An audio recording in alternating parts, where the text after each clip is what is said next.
Hello மக்களை துளசி வெற்றி செம்ம இன்ட்ரெஸ்டிங்காக போயிட்டுருக்கு. நம்ம வெற்றியை எப்படியாவது அஞ்சலியோட வாழ்க்கையை மகேஷ் கிட்ட இருந்து காப்பாற்றணும்னு சொல்லிட்டு அந்த பென் டிரைவ் ஆதாரத்தோட வராங்க. பென் டிரைவ் எடுத்து அந்த இடத்துல போட்டு பார்க்கும்போது அது சரியாக வேலை செய்ய மாட்டேங்குது.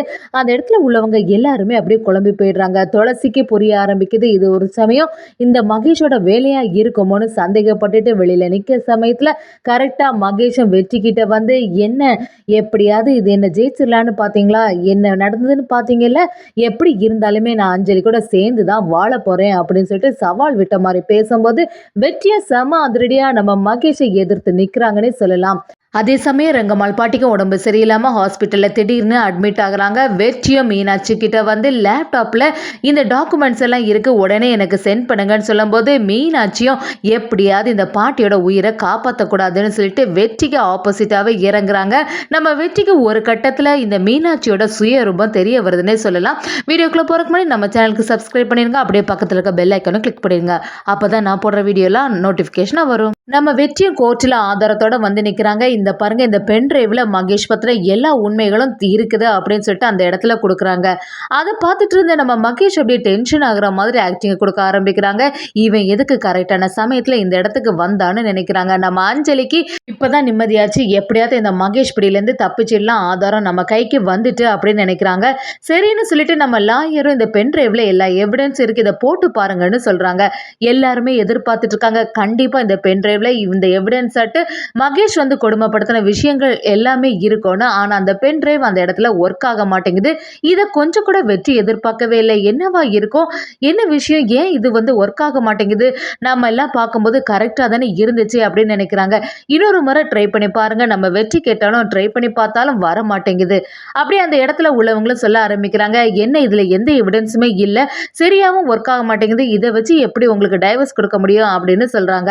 அதை கேட்ட வெற்றியும் நான் எல்லாம் பார்க்கும்போது கரெக்டாக தான் இருந்துச்சு, இதில் ஏதோ ஒரு பிரச்சனை இருக்குன்னு சொல்கிறாங்க. இதை கேட்ட உடனே லாயருக்கு புரிய ஆரம்பிக்குது, இந்த இடத்துல மகேஷ் ஏதாவது ஒரு வேலை செய்து வச்சுருப்பாங்களோ, இல்லை எனக்கு கொஞ்ச நாள் கூட டைம் வேணும், அதுக்குள்ளே எவிடன்ஸை நாங்கள் கலெக்ட் பண்ணி தரோம், கண்டிப்பாக அஞ்சலிக்கு மகேஷ் கிட்ட இருந்து விடுதலை வேணும், மகேஷ் சரியான சைக்கோ அப்படின்னு அந்த இடத்துல சொல்கிறாங்க. நம்ம மகேஷும் ஆக்டிங்கை கொடுக்க ஆரம்பிக்கிறாங்க. இல்லை, நான் அஞ்சலி கூட சேர்ந்து வளர்றதுக்கு தான் விரும்புகிறேன், அஞ்சலியோட வயத்தில் என்னோட குழந்தை வர வளர ஆரம்பிக்குது, இனிமேல் நாங்கள் சந்தோஷமாக குடும்பமாக இருக்க தான் ஆசைப்படுறேன்னு சொல்லும்போது அந்த இடத்துல உள்ளவங்களும் ரெண்டு பேருமே மியூச்சுவலா சம்மதம் தெரிவிக்காதனால இன்னொரு நாள் இந்த கேஸ் தள்ளி வைக்கப்படுதுன்னு சொல்லிடுறாங்க. இதை கொஞ்சம் கூட நம்ம அஞ்சலி எதிர்பார்க்கல. அஞ்சலியும் எனக்கு எப்படியாவது இந்த மகேஷ் கிட்ட இருந்து விடுதலை வாங்கி தாங்கன்னு கதர்னாலும் அதை கேட்குற மாதிரி இல்லை.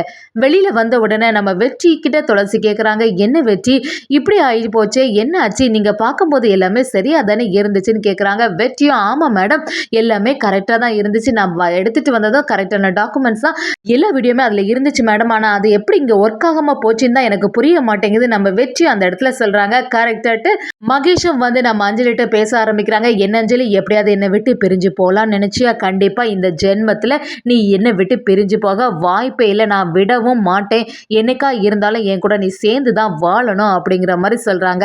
வெற்றி மகேஷ் கிட்ட தேவையில்லாமல் அஞ்சலி கிட்ட வந்து பிரச்சனை பண்ணாத, இதுக்கு மேலே ஏதாவது பண்ணியன்னா நடக்கிறதே வேறன்னு சொல்லிடுறாங்க. மகேஷும் அந்த இடத்துல என்ன நடந்துச்சுன்னே புரியலையா, எல்லாமே என்னோட வேலை தான், நீ எப்படியாவது பென்ட்ரைவை கொண்டு வந்து எவிடன்ஸை காட்டல தானே நினைச்ச, ஆனா எந்த எவிடன்ஸையும் உன்னால கோர்ட்ல காட்ட முடியல பாத்தியா அப்படின்னு வெற்றி கிட்ட சொல்லும்போது வெற்றியும் எல்லாத்தையும் பணத்தை வச்சு சமாளிச்சிடலான்னு பார்க்காத, என்னைக்கா இருந்தாலும் நியாயம் ஜெயிக்க தான் போகுது, இன்னைக்கு வேணா நீ வெற்றி அடைஞ்சிருக்கலாம், அதுக்காக என்னைக்குமே ஜெயிச்சிட்டு இருப்பேன்னு அர்த்தம் கிடையாது, பணத்தை வச்சு எதுவும் பண்ணலான்னு யோசிச்சுட்டு இருக்கக்கூடிய மனப்பான்மையை முதல்ல விடு அப்படின்னு நம்ம மகேஷை எதிர்த்து நம்ம வெற்றியும் சரியா பேசுறாங்க. அதுக்கு மகேஷும் என்ன இருந்தாலும் இன்னைக்கு உன்னால எதுவுமே பண்ண முடியல, இதுதான் திருப்பி நடக்க போகுது பாரு, எப்படி நான் அஞ்சலி கூட சேர்ந்து வாழ தான் போறேன், அஞ்சலிக்கு நான் டைவர்ஸ் கொடுக்க போறதும் இல்லை பாரு அப்படின்னு சொல்றாங்க.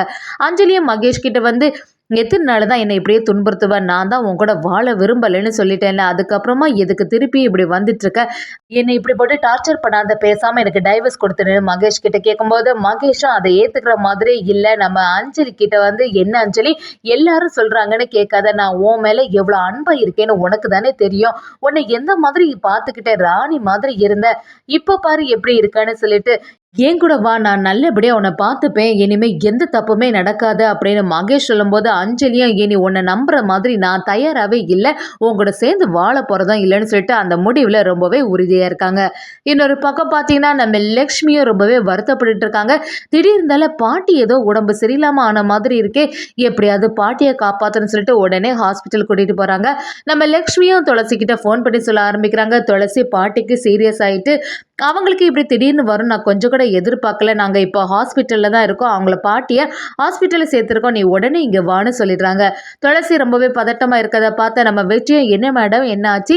யாரு ஃபோன்லன்னு?" கேட்கும்போது நம்ம துளசியும் பாட்டிக்கு திடீர்னு ரொம்பவே சீரியஸ் ஆயிட்டு ஹாஸ்பிட்டல்ல சேர்த்துருக்காங்க. அங்க வர சொன்னாங்கன்னு சொன்ன உடனே நம்ம வெற்றி துளசி கூட்டிட்டு அந்த இடத்துக்கு போயிடுறாங்க. அங்க பார்த்தீங்கன்னா லக்ஷ்மியும் ரொம்பவே பதறி அழ ஆரம்பிச்சிடுறாங்க. நம்ம அஞ்சலியும் லக்ஷ்மியை சமாதானப்படுத்துறாங்க. "நீங்க எதுக்குமே வருத்தப்படாதுங்கம்மா. பாட்டிக்கு எந்த பிரச்சனையும் ஆகாது. கவலைப்படாதுங்க." அப்படியே சொல்லிட்டு இருக்கும்போது டாக்டரும் வெளியில வந்து, "என்ன நான் சொன்ன மாதிரி பணத்தை எல்லாத்தையும் ரெடி பண்ணிட்டீங்களா? நான் அப்பவே சொன்னேன்ல, எப்படி இருந்தாலும் இவங்களுக்கு ஆப்ரேஷன் பண்ணி தான் ஆகணும். அப்பதான் இவங்க குணமடைவாங்கன்னு. இந்த கட்டத்துக்கு வந்தாச்சு, பணத்தை கட்டிருங்கன்னு" சொல்லிடுறாங்க. லக்ஷ்மியும் நம்ம வெற்றிக்கிட்ட வந்து, "என்ன மாப்பிள இப்ப திடீர்னு இப்படி ஆயிட்டு, பணம் இப்ப எங்க போகுதுக்கு?" அப்படின்னு கேட்கும்போது, "அப்பா தான் ஏற்கனவே அந்த டாக்குமெண்ட்ல சைன் போட்டுட்டாங்கல்ல, அது அவசரத்துல நான் வீட்லயே வச்சுட்டு வந்துட்டேன். சரி அண்ணி வீட்ல தானே இருப்பாங்க, மீனாட்சி அண்ணிட்ட ஃபோன் பண்ணி அந்த டாக்குமெண்ட்டை எப்படியாவது அனுப்ப சொல்றேன், பொறுமையா இருங்கன்னு" சொல்லிடுறாங்க. நம்ம லக்ஷ்மிக்கு நம்ம பாட்டியோட ஞாபகமும் தான் வந்துட்டே இருக்கு. அத்தை எந்த மாதிரிலாம் பண்ணாங்க, நம்ம எப்படியெல்லாம் அவங்களுக்கு பணிவிடை செய்தோம் அப்படிங்கிற எல்லா விஷயமே நம்ம லக்ஷ்மிக்கு ஞாபகம் வந்து அப்படியே ரொம்பவே ஃபீல் பண்ணி அழுதுட்டே இருக்காங்க. அதே சமயத்துல இன்னொரு பக்கம் வெற்றிய மீனாட்சி கிட்ட ஃபோன் பண்ணி, "அண்ணி எனக்கு நீங்க ஒரு ஹெல்ப் பண்ணணும். பாட்டிக்கு திடீர்னுல சீரியஸ் ஆயிட்டு இங்க ஹாஸ்பிட்டல்ல அட்மிட் பண்ணியிருக்கோம். இப்ப உடனே என்னால அந்த இடத்துக்கு வர முடியாது. லேப்டாப்ல அப்பா தந்த டாக்குமெண்ட் ஃபைல் எல்லாமே அதுல இருக்கு. அதுல உள்ளத எனக்கு எப்படியாவது அனுப்பி விடுங்கன்னு" சொல்லிடுறாங்க. மீனாட்சி அப்பல்லாம் ரொம்பவே நல்லவங்க மாதிரி ஆக்டிங் குடுக்க ஆரம்பிக்கிறாங்க. "சரி வெற்றி, நான் உடனே அனுப்பி விடுறேன்னு" சொல்லிட்டு. மீனாட்சி யோசிக்க ஆரம்பிக்கிறாங்க. அது எப்படியாவது பாட்டியோட உயிர் திரும்பி வரக்கூடாது. இதுதான் நமக்கு சரியான சான்ஸ். இந்த துளசி நம்மள என்னெல்லாம் பண்ணா இந்த குடும்பத்தையே பழி வாங்கணும்னு சொல்லிட்டு மீனாட்சி எப்படியாவது இந்த டாக்குமெண்ட் வெற்றியோட கையில் கிடைக்கக்கூடாதுன்னு சொல்லிட்டு அதை அப்படியே டிலீட் பண்ண பார்க்குறாங்க.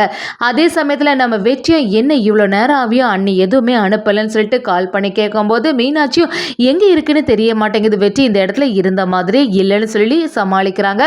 வெற்றியும், "இல்லைன்னு அதில் தான் இருந்து நல்லா பார்த்து பாருங்கன்னு" சொன்னாலும் அதை கேட்குற மாதிரி மீனாட்சி இல்லை. அதே சமயத்தில் இன்னொரு பக்கம் பார்த்தீங்கன்னா நம்ம துளசியும், சரி நமக்கு மெடிசின் எல்லாம் வாங்க வேண்டியது இருக்குன்னு சொல்லிட்டு நம்ம பாட்டிக்கான எல்லா மெடிசினும் வாங்கிறதுக்காண்டி அந்த இடத்துக்கு போய் பார்க்குறாங்க.